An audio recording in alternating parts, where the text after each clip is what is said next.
sa pailalim. Pailalim papunta kay last player. At tatakbo si last player at magpatakbo.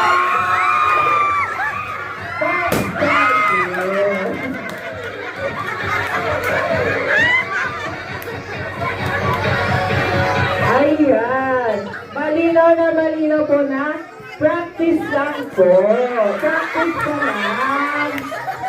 Ayan, alam niyo na yung instruction natin. Practice lang yun. Thank you, bro.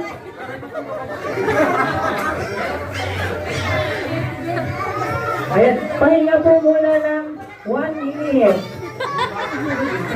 Isa pa yung mga